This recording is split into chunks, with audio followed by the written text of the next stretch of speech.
Gregorius Ronald Tanur, anak anggota DPR RI fraksi PKB Edward Tanur telah ditetapkan jadi tersangka penganiayaan kekasihnya Dini Sera Afrianti hingga meregang nyawa.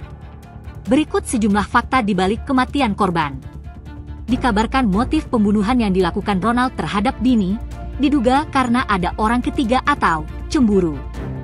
Kronologi janda muda anak satu itu dibunuh begitu sadis. Setelah karaoke, mereka diduga cekcok membuat Ronald menganiaya korban sampai tak berdaya. Saat akan pulang, mereka masuk ke dalam lift. Dengan tega Ronald menendang Dini hingga ia jatuh dalam posisi duduk.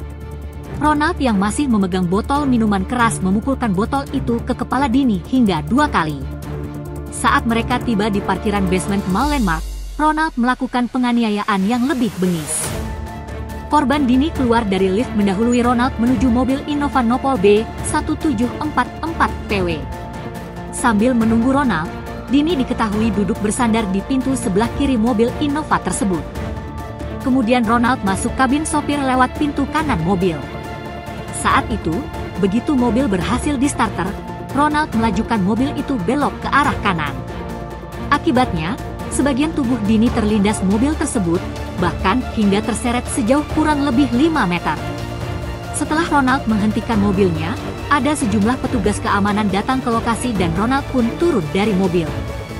Saat itulah Ronald memutuskan untuk menaikkan Dini ke bagasi mobilnya.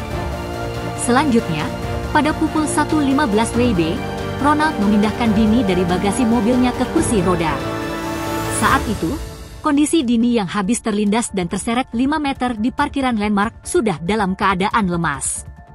Selanjutnya, korban dibawa ke Rumah Sakit National Hospital untuk dilakukan tindakan medis oleh pihak rumah sakit. Setelah menjalani penanganan di RS National Hospital, Dini dinyatakan meninggal pada pukul 2.32 waktu Indonesia Barat.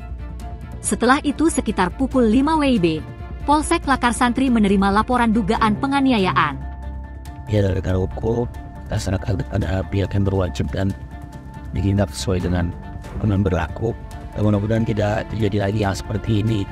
Ya, walaupun anak anggota DPR, di atau siapapun, ya ini adalah oknum, tetap harus ditindak sesuai dengan hukum berlaku. Karena menghilangkan nyawa orang lain yang sengaja berat, tindakan yang sangat keji dan kejam. Orang yang melakukan kejahatan atau tindakan kriminal gitu ya, biasanya memang dipengaruhi oleh ketidakmampuan dia untuk meregulasi emosi dengan baik. Ini bagian dari kecerdasan emosi yang rendah gitu ya. Ketidakmampuan dia ini juga dipengaruhi oleh logika berpikir yang juga rendah. Dalam arti dia tidak mampu memikirkan gitu ya, apakah efek dari tindakannya ini baik untuk dia saat ini atau di masa depan. Yang dia lakukan semata hanya untuk memuaskan emosinya saat itu, memuaskan dorongan-dorongan atau tekanan-tekanan yang muncul dalam dirinya. Sangat-sangat tentu tidak baik untuk semua masyarakat Indonesia.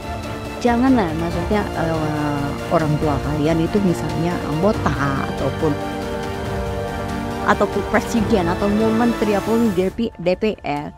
Saya kasih tahu ya, di negara Indonesia ini tidak ada yang namanya itu kebal hukum. Siapapun itu yang bersalah harus berhak dihukum. Apalagi ini korbannya sampai meninggal dunia.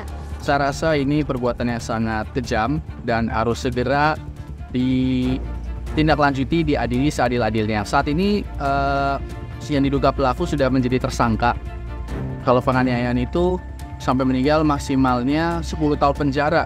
Itu pasal 354. Tapi ini kan meninggal, apakah ini pembunuhan atau tidak? Jadi harus benar-benar dilihat ini pembunuhan atau penganiayaan. Karena kalau pembunuhan itu pasal 338 ancamannya sampai 15 tahun penjara.